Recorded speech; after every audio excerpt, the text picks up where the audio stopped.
Hello दोस्तों, मेरा नाम है सचिन और मैं आप सबका स्वागत करता हूं हमारे इस बिल्कुल ही नए एपिसोड में जिसका नाम है फंडामेंटल्स का ज्ञान।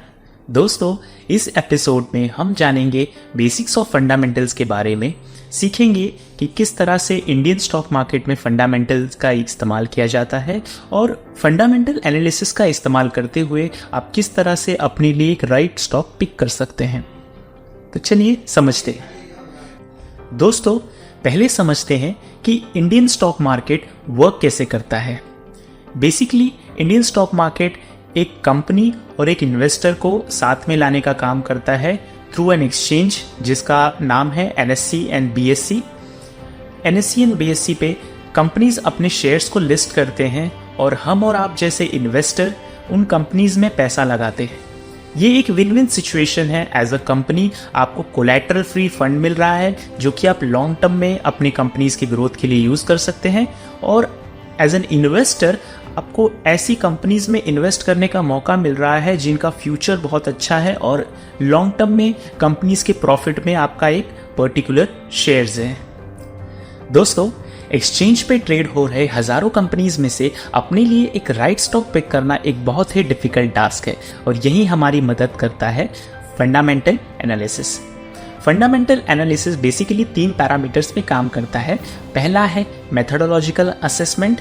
यहाँ हम कंपनी के फाइनेंशियल स्टेटमेंट को एनालाइज करते हैं, इकोनॉमिक इंडिकेटर्स को देखते हैं और कंपनी के लिए क्या कॉम्पिटिटिव एडवांटेजेस अवेलेबल है मार्केट में उनको हम देखते हैं। दूसरा है लॉन्ग टर्म प्रोस्पेक्टिव। कंपनी की लॉन्ग टर्म ग्रोथ स्ट्रैटेजी क्या है और कंपनी कितना टिक सकती है मार्केट में, ये एनालाइज करना बहुत ज़रूरी है एज एन इन्वेस्टर।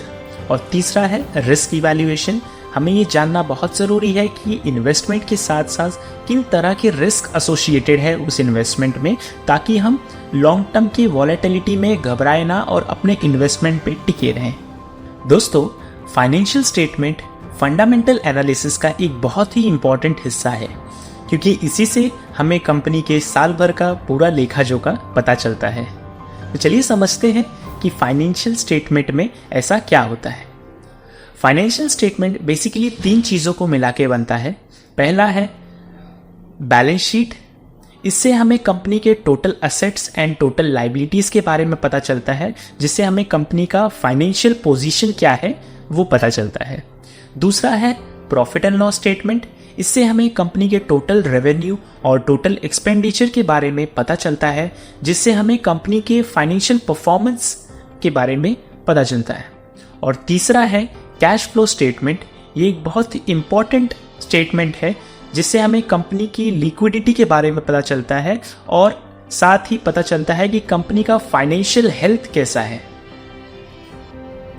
दोस्तों, फंडामेंटल एनालिसिस में हम कंपनी के टॉप लेवल मैनेजमेंट का विश्लेषण करते हैं क्योंकि कंपनी के टॉप लेवल मैनेजमेंट ही कंपनी के सारे इंपॉर्टेंट डिसीजन के लिए रिस्पॉन्सिबल होते हैं और उन्हीं के हाथों में कंपनी का फ्यूचर भी डिसाइडेड होता है।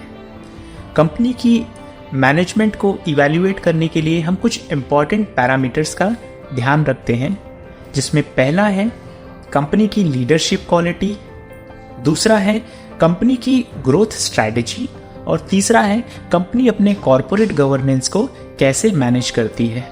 इसी के साथ साथ हम कंपनी के लिए इंडस्ट्री एनालिसिस और मार्केट एनालिसिस भी करते हैं, जिससे हमें पता चलता है कि मार्केट में किन तरह के एडवांटेजेस कंपनी के लिए अवेलेबल है और किन तरह के खतरों से कंपनी जूझ रही है। दोस्तों, आखिर में हम समझते हैं कि फंडामेंटल एनालिसिस की मदद से हम किस तरह अपने लिए एक सही इन्वेस्टमेंट अपॉर्चुनिटीज़ को ढूंढ सकते हैं।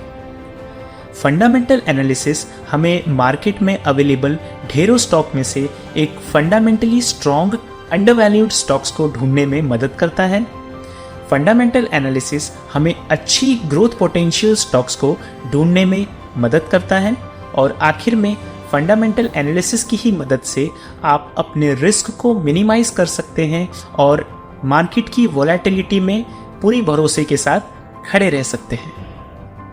दोस्तों, उम्मीद करता हूँ फंडामेंटल एनालिसिस के बारे में समझाने का मेरा ये प्रयास आपको पसंद आया होगा। ऐसी ही और वीडियोस के लिए हमारे साथ बने रहे। धन्यवाद।